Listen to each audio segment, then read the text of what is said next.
This is for Unit 3, how to create a caricature plan for your sculpture.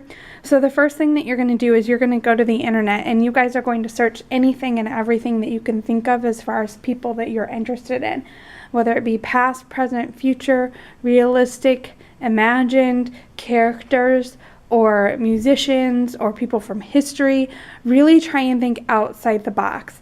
The goal is actually to kind of keep this secret, so that can be a part of the curiosity of your sculpture. So once you narrow it down to the person, then you're going to start to find images of that individual. And you can get close-ups on the face, but make sure you do get a full body picture. And then I use this as my example because these images are all way too big. So make sure that you're really shrinking down the images so that they will fit ultimately when you trace them inside your first box. So once you have your images that you and your partner have agreed upon, you're going to go to the light box and you are going to trace only the lines, and you're going to leave out anything that is non-important. These sculptures are going to be true caricatures, so anything that's not being exaggerated will be simplified down to the nuts and bolts, so that the emphasis is solely put on whatever you are turning into the caricature or overemphasizing. Once you do your first tracing on the light box, you are then going to go to your second tracing, where you are attempting to use a ruler and you're turning it all into clean cut lines. The reason for doing this, and it will drive you crazy, is that the ruler is going to force you to eliminate information. Now, what will happen to some of you, like happened to me here, is that my natural instinct is to keep everything in proportion, and even though I know I should have had that head bigger than the body and drawn a little body, I kind of couldn't help myself, and then I ended up extending the body past where it should be. Once you've done that first try, you and your partner are going to talk and compare, and you're going to pick out what worked and what should be replaced. And then both of you, keeping a similar goal, like we're going to do the glasses this way, but we're going to do the hair that way, you will each again draw separately on your own sheet of paper a try to. The try to, you can, once you chat and talk, you can change and modify. So you can see, like, I have two hands here, so I chose to extend it down. I added in some details that I thought were important, like my particular person always has on a certain type of t-shirt. The glasses I felt like need to be made a much bigger. On this one, you can go back to drawing without the ruler. However, don't let the fact the ruler has been taken away to cause you to overdo all of the details and ruin that sense of emphasis. So when you look at my picture, what you should notice is big glasses, big hair, and this little teeny tight t-shirt.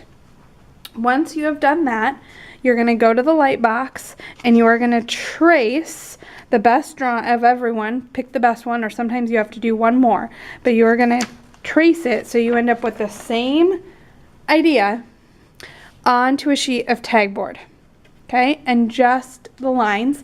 And again, as simple as you can make them. So for example, you will notice my person doesn't have feet or hands because those are details that are not essential, so I've left them out. Once you've traced it, you will get your X-Acto blade and you will cut along all of your lines, which is going to feel really, so that it's like pieces. So it's like one of those like dolls that you like dress, right? So the shirt is a piece, this arm's a piece, this arm's a piece, so that when I pull this guy apart, his arm is separate from his shirt. Okay, so my man now is all separate pieces. If there's a line, I cut on that line. So for example, right here, I would need to cut. Now, this will force you, if you can't put your dude back together or nothing makes sense, that's a strong sign that you have lines in there that are unneeded. So for example, I just erased the line connecting his foot to his leg because I realized that doesn't make any sense. A lot of times students will get to this point and they'll realize, whoa, I actually did not simplify my character enough. We gotta go all the way back to the drawing board and try again, so that we're stuck with, I would say you don't want more than 10 pieces. So 1, 2, 3, 4, 5, 6, 7, 8, 9. So I have 9, and I feel like I wouldn't want any more than that. So simple things you can do, like this neck and head are one piece, because when I cut, although it's separated, there's still this connection there that holds it together. Okay, so now it's time to get my little man to stand. So I find this a lot easier if I start with his legs and build up and then connect him to like something. So I'm gonna separate these legs out, and I'm gonna get one of these hot glue guns. Now these are some serious hot glue guns. This whole metal part will be quite hot, and you need very little glue. In 8th grade, we kind of let you go to town on the glue, and in 9th grade we're going to try and teach you to refine things a little bit. So whatever glue you put on, you then have